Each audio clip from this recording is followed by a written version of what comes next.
아빠가 계속 얘기하는 작은 땅들을 계속 사서 시간이 지나면서 그것이 자산소득으로 만들어지고 그것이 나중에 올랐을 때 팔고 모아가지고 집을 사야 되는 거지. 이런 식으로 불려나가야 될 집이 투자할 집이지.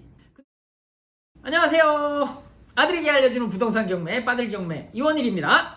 자, 오늘의 주제는 책 63페이지에 돈 되는 집 고르는 방법 1번 물건 검색입니다. 책에 돈 되는 물건 고르는 방법이 있던데 어떻게 고르는 건가요? 책 69페이지에 1단계, 그 다음에 2단계를 설명하는데 돈 되는 집 고르는 방법 중에 제일 첫 번째로 할 거는 내 돈이 얼마인지 먼저 알아야 돼. 사람들이 대부분 내 돈이 얼마인지 모르고 사고 싶은 집을 고르든가 아니면 집을 먼저 보는 거지. 정확히 현금을 얼마 들고 있는지, 내일 당장 계약금으로 쏠 수 있는 금액은 얼마인지, 그래서 잔금 마련은 한 달 내에 가능한지 아니면 석 달 내에 가능한지 이런 것이 정확히 가지고 있어야 된다는 거지. 근데 대부분 집을 살려는 사람들이 무슨 적금을 해약하면 되고요, 그 다음에 보험을 해지하면 되고요, 그 다음에 뭘 하면 되고요, 이 집 팔리면 얼마 생기니까 그때 가서 또 쓸 수 있는 돈이 생기고요, 이렇게 생각을 한단 말이지. 그렇게 하다 보면 세워라 내워라 해가지고 지금 당장 돈을 가지고 있어야 되는 거지. 이게 첫 번째야. 그게 얼마인지 정확하게 알아야 돼. 1,000만 원이어도 괜찮아. 아빠도 1,000만 원부터 했으니까. 자, 내가 1,000만 원이 있다, 2,000만 원이 있다, 3,000만 원이 있다. 이것을 명확히 하는 게 제일 첫 번째 돈 되는 집 고르는 방법이야. 왜냐면 그 돈으로 사야 되니까. 그 다음에 두 번째 방법은, 집은 원래 일자리가 있는 곳에 있어. 당연히 먹고 살아야 되잖아, 사람이. 내가 잠자는 집 옆에 바로 나가면 일을 해서 돈이 들어와. 그러면 그곳에 사람이 모인다는 거야. 그렇기 때문에 일자리 있는 곳에 집을 사는 게 좋아. 일자리가 좀 멀리 떨어져 있어. 왜? 우리 아들은 학교 다녀야 되니까. 엄마가 집을 어떻게 골라? 아들 학교 근처에 골라? 아빠 일자리 근처에 골라? 당연히 아들 학교 근처에 오르지. 자녀들, 아들, 딸이 학교 다니기 편하게 학교 근처에 고른단 말이야. 그러면 아빠는 어디로 가야 돼? 일자리를 가야 되잖아. 그럼 교통이 편한 데로 가야 되지. 예, 그러니까 교통이 편한 데로 가고, 그 다음에 주변에 시장이 꼭 있어야 돼. 시장이나 큰 마트, 이마트, 홈플러스 이런 거. 이게 있으면 정말 좋지. 왜?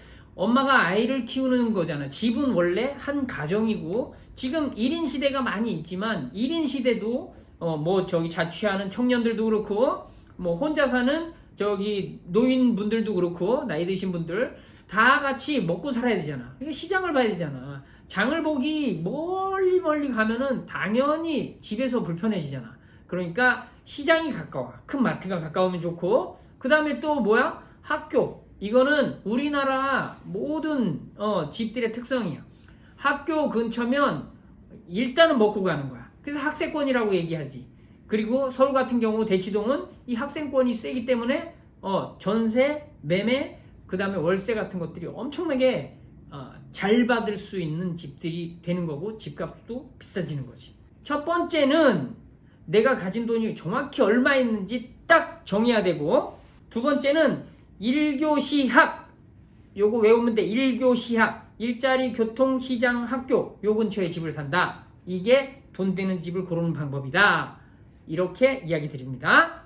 돈 되는 집과 가족이 살 집을 고를 때 다르게 봐야 된다고 했는데 어떤 것을 다르게 봐야 되나요? 페이지 67페이지. 돈 되는 집과 살 집은 완전히 다른 각도로 보는 거지. 당연히 1,000만 원으로 사는 집에 들어가서 살고 싶은 사람이 있겠어? 없지. 그래도 상황이 그러니까 들어가서 살 수밖에 없는 거지. 그러니까 가족이 같이 살고 싶은 집은 25평 아파트야, 서울에. 근데 지금 예를 들어서 아빠가 처음에 42살부터 돈을 벌기 시작했는데 그때 아빠 한 푼도 없었지. 시골 연천에서 500에 30만 원짜리 월세를 살았는데 그 서울에 와서 집을 어떻게 사?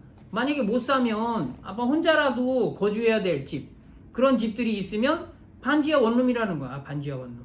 근데 그런 거를 월세 내고 사는 것보단 경매로 싸게 사가지고 이자를 내고 살면 나중에 그 이자까지도 회수될 수 있는 가능성이 엄청 높다는 거야. 그렇기 때문에 돈 안 내고 살 수 있는 집이 생긴다는 거지. 그래서 얘기하는 건 내가 살고 싶은 집은 좋은 집이지. 근데 내가 돈을 가지고 투자하고 싶은 집은 당연히 돈이 적었으니까 내가 살고 싶은 집은 아닌 거지.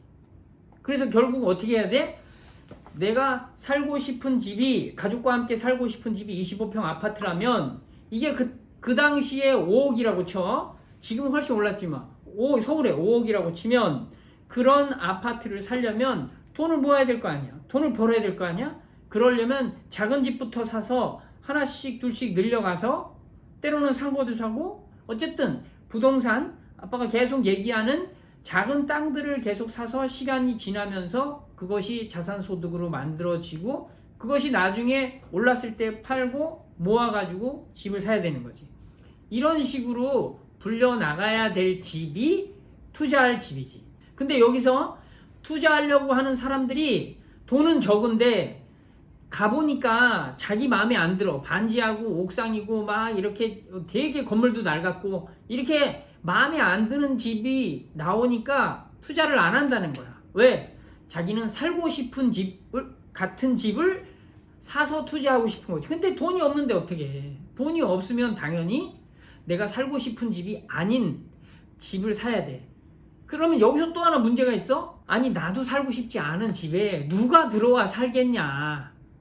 그런 집을 어떻게 세를 주냐. 이렇게 말을 한단 말이지. 근데 그거는 정말 그 집, 반지하 집이나 옥상 집이나 정말 오래된 빌라 집에 가서 사람이 살고 있는지 안 살고 있는지 확인하면 돼. 서울에는 집주인이 그런 집을 그냥 세를 안 내놓은 집 빼고는 모든 집에 다 사람들이 살아. 왜? 집이 부족하거든. 사람은 많지만. 그렇기 때문에 반지하도 세가 나가고 옥탑방도 세가 나가고 아주 허른 집들도 세가 나가고 차가 못 들어가는 꼬불꼬불한 산 꼭대기의 집들도 세가 다 나간다는 말이야. 그렇기 때문에 서울에는 세를 얻어 사는 사람들이 꼭 있다. 이렇게만 생각하면 되는 거지.